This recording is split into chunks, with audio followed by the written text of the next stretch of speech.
13 tips to grow the best tomatoes ever.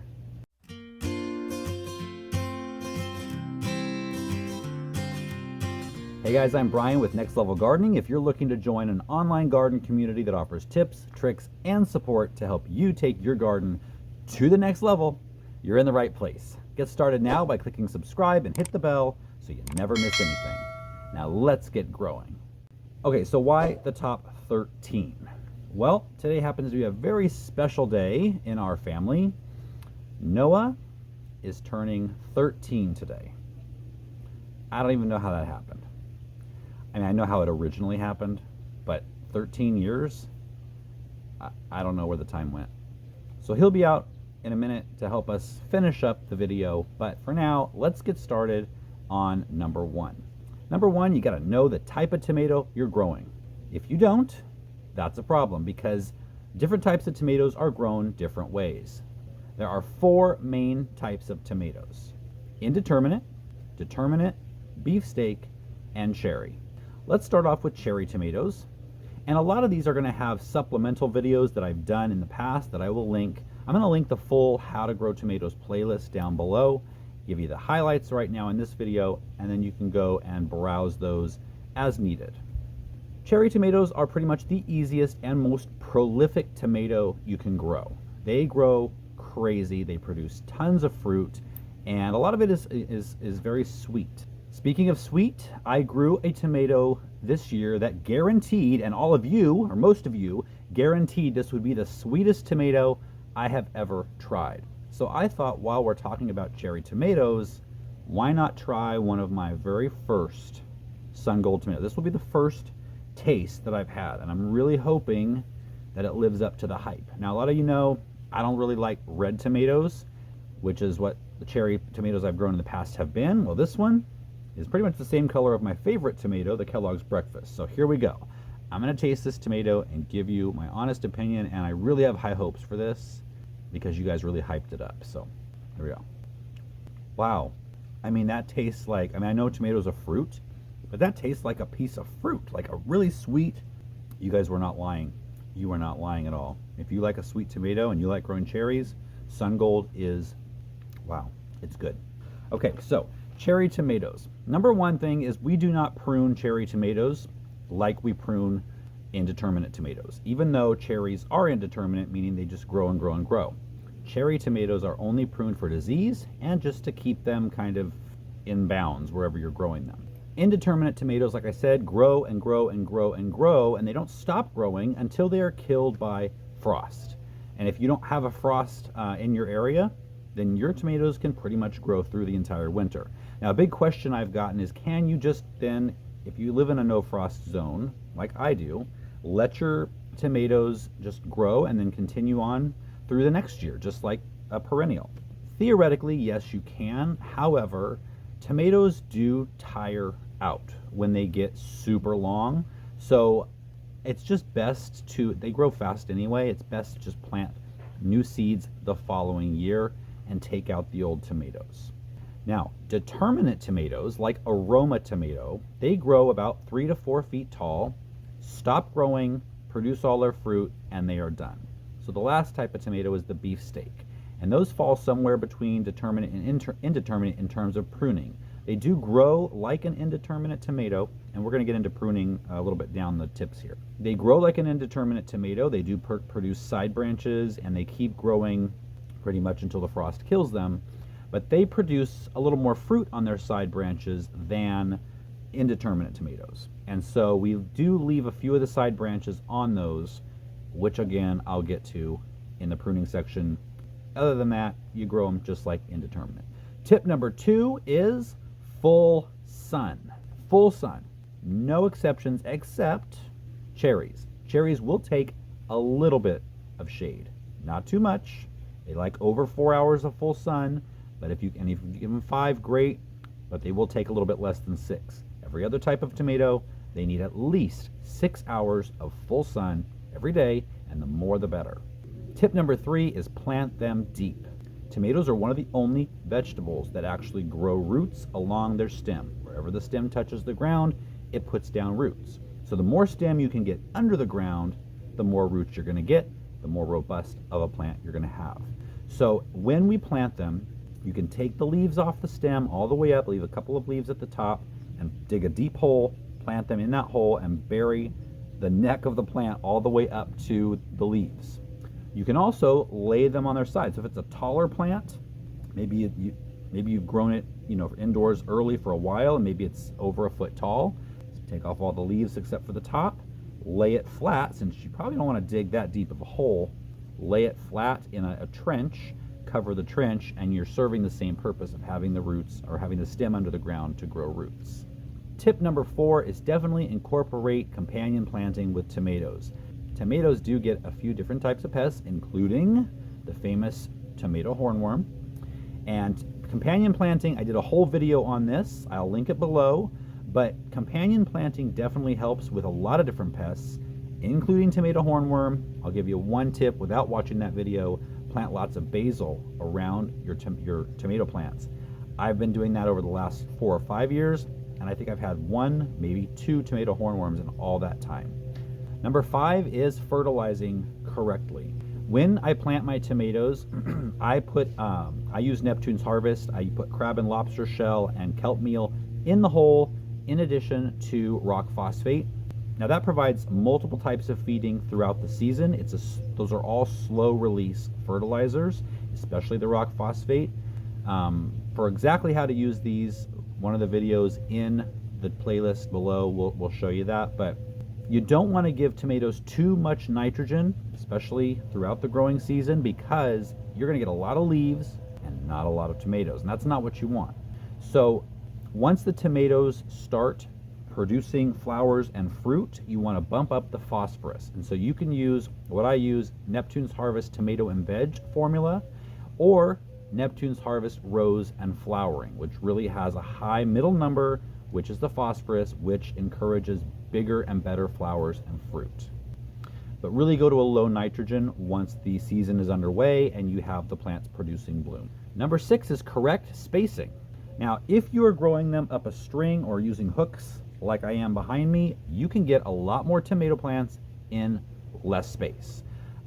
These are spaced about 12 inches apart, and they grow just fine with this method, 12 inches apart.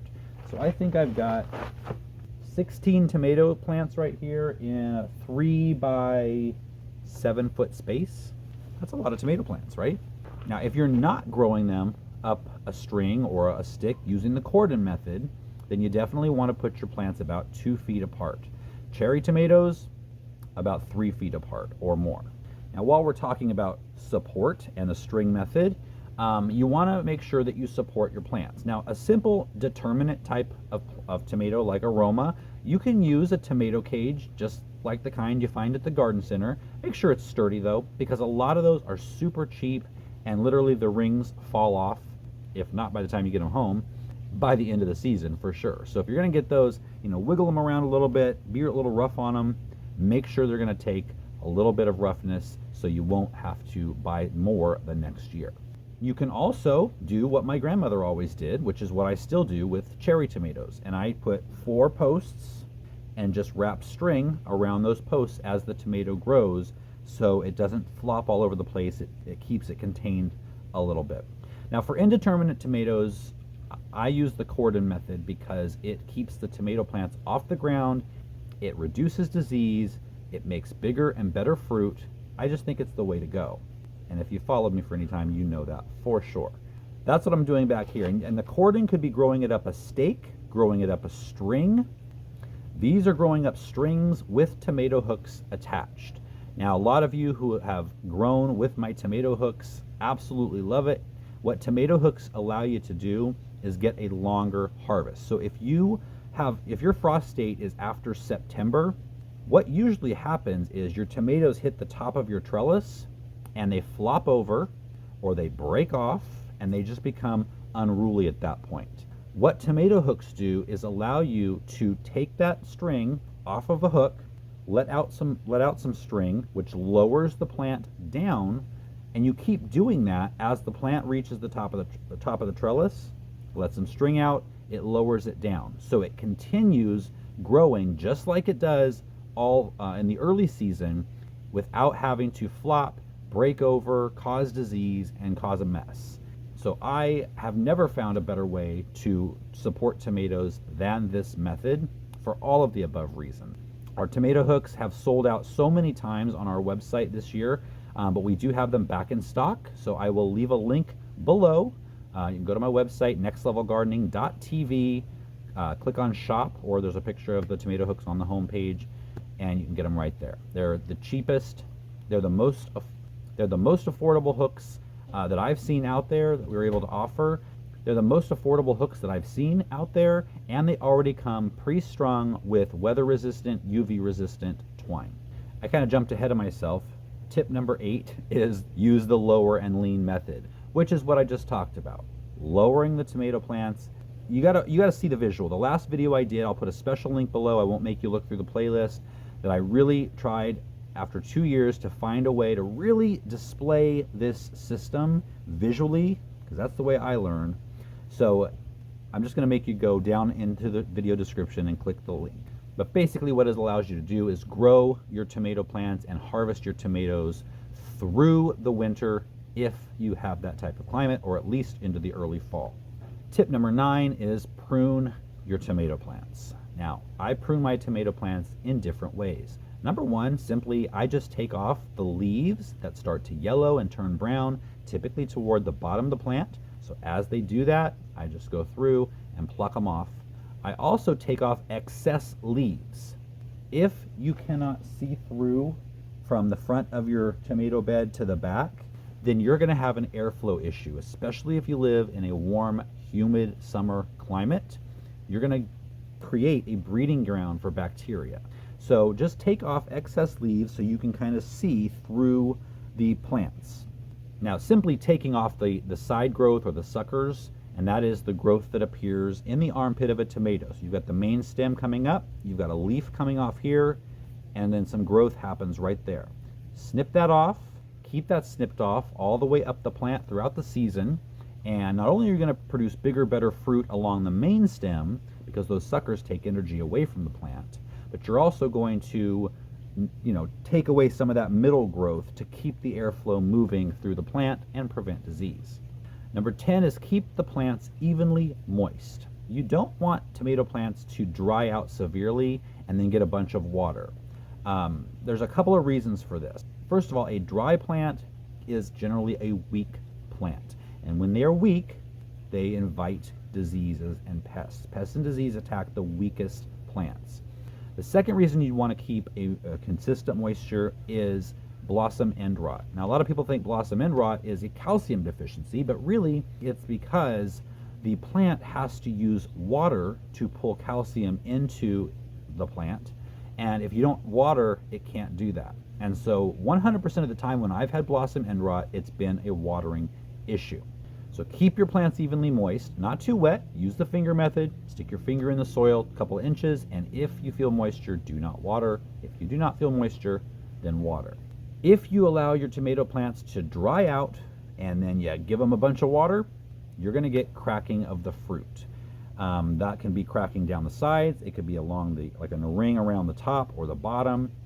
It's just like in a human. If we gain a lot of weight all of a sudden, we're going to get stretch marks. And it's the same with tomatoes. They've dried out, they're kind of desiccated, and then you water them and they suck up a bunch of water and just crack their skins. The skin can't grow as fast as the tomato is pulling in the water. When you water from below, and then you don't get splashed up from the soil where bacteria is onto the plant, because a lot of the diseases that tomatoes get on their leaves comes from the soil. And so if you're splashing water from the soil, that water droplet picks up that bacteria, splashes it up to the leaf, where it will then grow, flourish, and spread. Drip systems, in my opinion, are the best way to water just about everything. It saves water and it prevents splashback. So if you want to do that, I've gotten several videos on installing drip, quick and easy. Another way to prevent splashback is tip number 11, mulch. When you mulch your plants, it creates a physical barrier between the soil and the plant. So even if you water from above, which you shouldn't, it will create that physical barrier that kind of locks in the bacteria down underneath the mulch. It also holds down weeds. It also prevents moisture from evaporating, so you have to water less often, and it looks nice. And you can use just about anything. In my vegetable beds, I typically use straw, or you can use wood shavings, you can use pine needles, you can use newspaper, cardboard. Pretty much anything that's kind of organic and will break down is something you can use for mulch. Tip number 12 is using some type of shade during hot weather. So whether it's an umbrella, shade cloth, it really doesn't matter what it is. But when tomatoes are subjected to 90 degrees or higher for an extended period of time, they're going to start dropping their blooms, which means no fruit.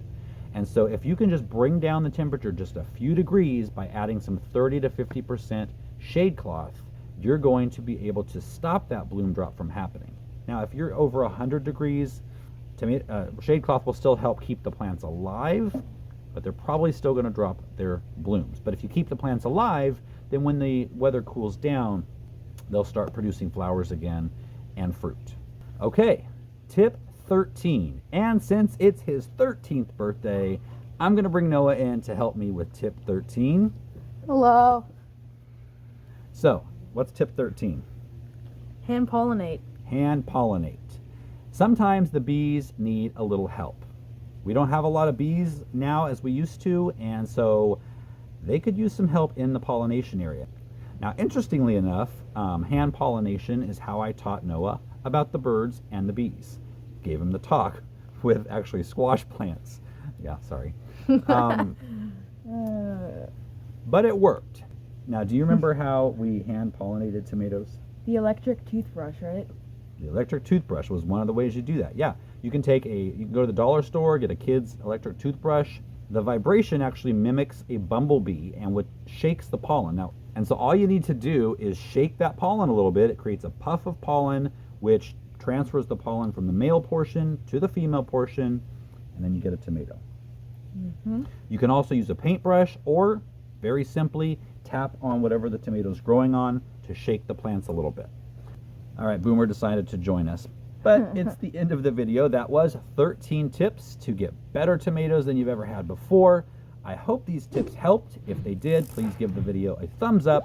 It definitely helps the video, helps the channel, and we would appreciate it. Yeah, I was gonna give him thumbs up, but he doesn't have thumbs. Let's see. It's true. You have anything to say? Like and subscribe, hit the post notification bell so you can see more videos of us, and follow my dad on Instagram, right there. And then follow me on Instagram, it'll be right there. Not putting it. Right there. All right. Let's see you guys next time. Bye. Bye.